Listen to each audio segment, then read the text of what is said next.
Hello! Ayan mga kaibigan, pag-usapan natin yung mga 2018 pataas na plaka, kung kailan at saan nito kukunin. Isama na rin natin yung mga 2013 pababa, kung saan at kailan din ito makukuha mga kaibigan. Unahin muna natin yung mga 2013 pababa, 2010, 2011, o sabihin natin yung mga 2006, 2005. Saan ba tayo makakakuha ng bagong plaka? Mga kaibigan, ito kasi minsan yung mga green plate o yung mga 7 digit, makukuha din po ninyo yung mga plaka ninyo.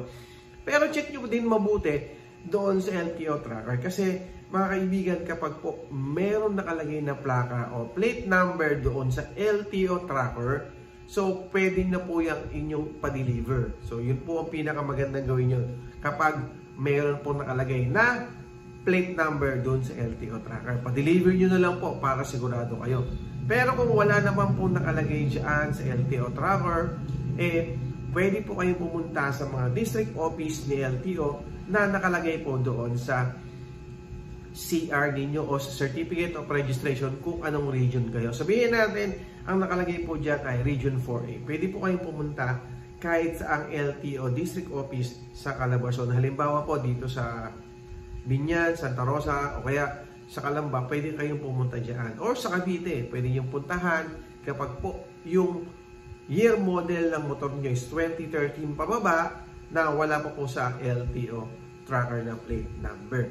Ngayon, pag-usapan natin yung mainit na usapin, yung 2018 pataas. Kasi ito, marami ditong sabihin natin na nagagalit, nagtatampo, or marami nag-react dito na bakit hanggang ngayon wala pa yung kanilang mga plaka? Kasi nga 2018, bakit 2017 lamang ang binibigyan ng plaka? Kasi mga kaibigan, yung 2018 pataas, ito po yung may plaka na to. Yung 2017 po, ito po yung talagang hindi pa nai-issue ng plaka at karamihan po dyan yung MB file. Yung 2018 mga kaibigan, kapag chinek mo po sa LTO tracker, meron po lumalabas sa plate number dyan. At dapat po kukunin nyo yan sa dealer or doon sa mga region office na malapit sa lugar ninyo or doon sa nakalagay sa Certificate of Registration. Dito po marami nagkakaroon ng problema or maraming magkakaroon ng issue. Kasi ang sasabihin po ni Casa, so ito is opinion at doon sa mga nakakausap natin doon sa mga karaban. Ang sasabihin daw po ni Casa ay wala pa po sa kanila yung plaka. Kasi nga po, late magbigay ng plaka si LTO. Pero kapag nagpunta ka naman sa LTO, ang sasabihin naman ni LTO ay nasa Casa na. So, ganito po ang magiging issue ng iba. Pero, meron po tayo nakausap na taga LTO. May nangyari pong ganyan. Pumunta po yung rider doon sa mismo sa LTO. Sabi daw na sa kanya ni Casa ay wala pa po.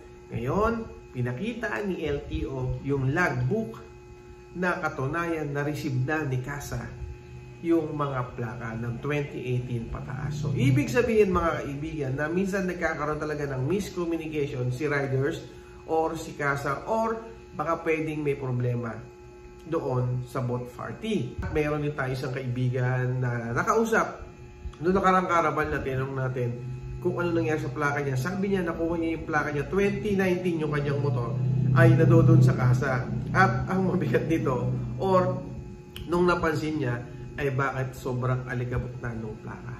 So hindi naman natin sinasabi na si Casa lang yung may pagkukulang. Okay? So ayan mga kaibigan yung mga ibang nagiging problema ng mga 2018 pataas. Dapat pa rin mga kaibigan na magtiyaga po tayo sa pagkuha ng plaka. Kasi nga, totoo naman na hindi naman natin kontrolado yung Casa, hindi rin natin kontrolado yung LTO.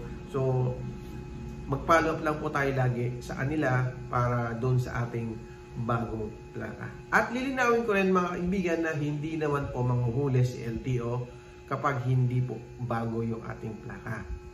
Okay? Malinaw po yan. Lagi po sinasabi ni LTO na hindi sila manghuhuli at walang manghuhuli kapag hindi nagpalit ng bagong plaka. Ang huhulihin po ay yung mga walang nakalagay na plaka. Kasi ang multa po niyan is 5,000 pesos. Kaya kung ako sa inyo, maglagay po tayo ng MB5 o temporary plates sa ating mga plaka. At kung luma naman yung plaka po, gamitin mo naman yan. Wala naman pong huli yan.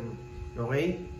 So yan mga kaibigan na pinaalala ko lang at uulitin lang natin yung 2013 pababa check nyo sa LTO tracker, or kung gusto nyo naman, mag-direct na kayo sa mga LTO branches na nandiyan sa CR ninyo para makita nyo kung meron na. Kasi nung sa mga nakarang natin, nabigyan na po yan.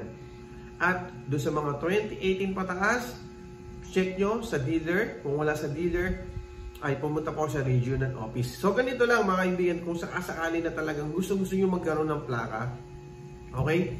Ang gawin po ninyo mga kaibigan, makipag-coordinate kayo sa kasa. Tanong nyo sa kasa kung nadyan na yung plaka. Kapag sinabi ni kasa na wala pa, pwede po kayong magsabi sa kanila na ikaw na or kayo na yung kukuha ng plaka ninyo doon sa regional office. Tanong nyo po kung saan yung regional office sa kasa.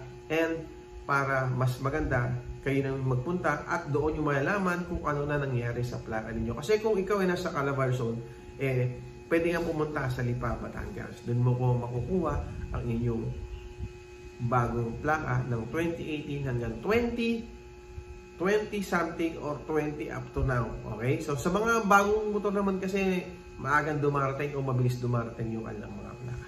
Okay? So yun lang. Maraming salamat. Bye-bye. Thank you.